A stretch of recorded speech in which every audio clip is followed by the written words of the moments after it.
बचेंगे कुख्यात अपराधियों की संपत्ति।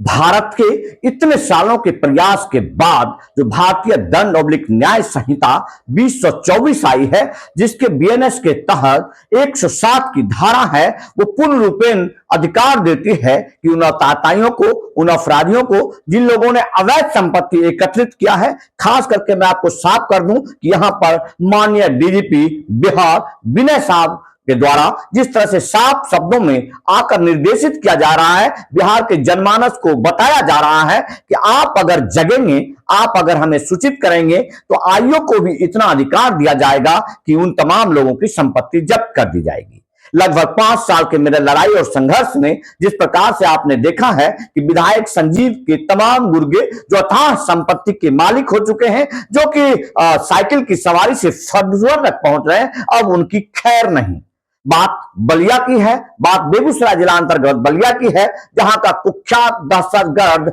भूमाफिया पंकज सिंह जो अथाह संपत्ति एकत्रित कर रहा है, जो कि बलिया में ही आकर मील के कारोबार से, वो भी पार्टनरशिप से अपने जीवन की शुरुआत गुंडागर्दी कर कुछ लोगों को बगीचे में बांधकर वसूली, या फिर वहां के बीडीओ और सीओ के यहां कुछ दलाली पैकारी कर अपने जीवन की शुरुआत करने वाला पंकज सिंह आज बलिया नहीं, बेगूसराय नहीं, पूरे बिहार का जाना माना संपत्ति रखने वाला धनवान धनाढ़ व्यक्तियों में अपना नाम रखता है। जबकि व्यक्तिगत रूप से अगर जांच किया जाए तो आपको साफ शब्दों में पता चल जाएगा कि विधायक संजीव और एमएलसी राजीव के ये गुर्गे किस हद तक कितनी हैसियत अपनी रखते हैं। साफ शब्दों में बिहार के तमाम लोगों को सूचित करता हूं कि माननीय डीजीपी साहब ने जो आपको बताया है, वो हमारे भारत के उत्कृष्टता का एक प्रमाण है, जहां पर पुलिस को इतना अधिकार दिया जाता है कि आप बीएनएस के माध्यम से उन लोगों की संपत्ति, जिसके बारे में आप लोग सूचित करते हैं आपको कि यहां पर अथाह संपत्ति बनाया गया है, ये व्यक्ति सिर्फ चोर उचक्का था, रोडों पर छिनतई करता था, या फिर समान मजदूरी किया करता था, या फिर जालसाज किया करता था, आज हाथों में ब्रेसलेट ला डालकर घूमता है, फॉर्च्यूनर गाड़ियों की सवारी करता है। ये जनता का शोषण और दोहन से एकत्रित किया हुआ संपत्ति है। और यहां अपने बुद्धि विवेक से मैं आपको साफ कर दूं कि तमाम उन लोगों को घबराने की जरूरत नहीं है जो सरस्वती की विधा से, आप अगर अधिवक्ता हैं, आप अगर पत्रकार हैं, आप अगर कलाकार हैं, आप अगर एक अच्छे बिजनेसमैन हैं और आपके पास तमाम खाता है, तो आपको घबराने की जरूरत बिल्कुल नहीं है। बिल्कुल आपको घबराने की जरूरत नहीं है और समझने की जरूरत है। बीएनएस की 107 धारा है, वो आपको क्या अधिकार, प्रस्तुत वीडियो में समझने का प्रयास करें और अपने अधिकार, अपने क्षेत्र में होने वाले दुराचार, जो आपके पड़ोस में रहने वाले व्यक्ति, अगर आपको लगता है कि इस व्यक्ति की हैसियत क्या है और ये अवैध संपत्ति एकत्रित क्या है, तो आपकी जिम्मेदारी है कि ऐसे एक प्रखर सेनानी मिला है आपको, बिहार पुलिस महात्मा को, जो डीजीपी के पद पर तैनात विनय कुमार साहब आपको कहते हैं, तो विजिलेंस को या बिहार पुलिस की तमाम गोपनीय शाखाओं को आप पत्र लिखकर सूचित कर सकते हैं। सुनिए क्या कहते हैं बिहार के डीजीपी विनय कुमार साहब। जय हिंद, वंदे मातरम। हमारे प्रभाग के जो प्रभागाध्यक्ष हैं विभिन्न प्रभागों के द्वारा विगत सप्ताह की गई है, एडीजी सीआईडी के द्वारा की गई थी, एडीजी हेडक्वार्टर के द्वारा भी की गई थी। आज यह समझा गया कि कोई विशेष प्रकार का यदि विषय है तो उस पर डीजीपी के स्तर से वार्ता की जाए। हाल के दिनों में हम लोगों ने एक बड़ी मुहिम चलाई है क्राइम प्रोसीड्स को जब्त करने के लिए। जो नए कानून बने हैं उसमें एक बड़ा ही प्रभावकारी प्रावधान लाया गया है। उसमें धारा 107 बीएनएसएस के तहत इसमें क्राइम प्रोसीड्स को जब्त करने के लिए आईओ को सशक्त बनाया गया है। यदि किसी केस के अनुसंधान के क्रम में आईओ को यह पता चलता है कि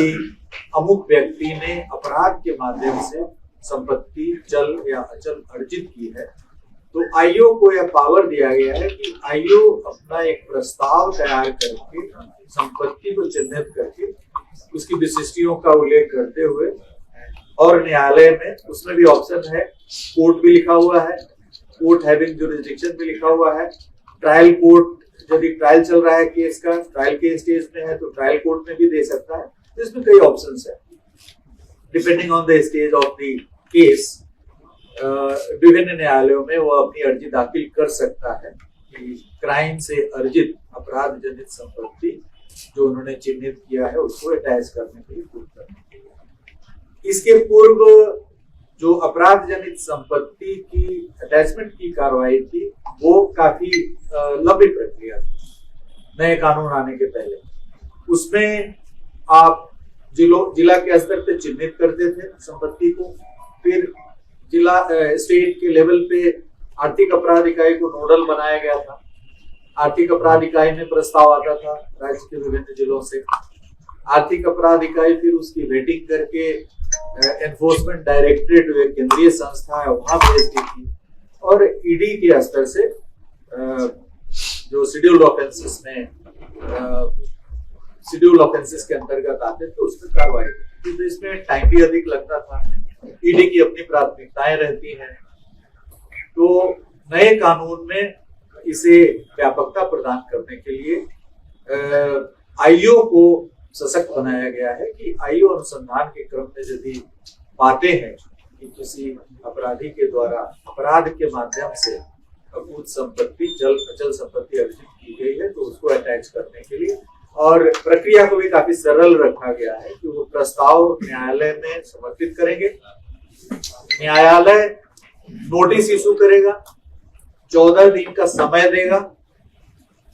उनको एक्सप्लेन करने के लिए, जो भी अपराधी हैं उनको, कि आप न्यायालय में आकर जवाब दीजिए कि ये संपत्ति आपने कैसे अर्जित किया है। यदि 14 दिन के अंदर में जवाब नहीं आता है तो न्यायालय को एक्स पार्टी डिसीजन देने का भी प्रावधान किया गया है। न्यायालय एक्स पार्टी एक पक्षीय निर्णय उसमें उनकी संपत्ति को पूर्ण करने के लिए आदेश करेगा। आदेश का क्रियान्वयन जिला पदाधिकारी के स्तर से होता है। न्यायालय के आदेश के परिप्रेक्ष्य में जिला पदाधिकारी आदेश पारित करेंगे,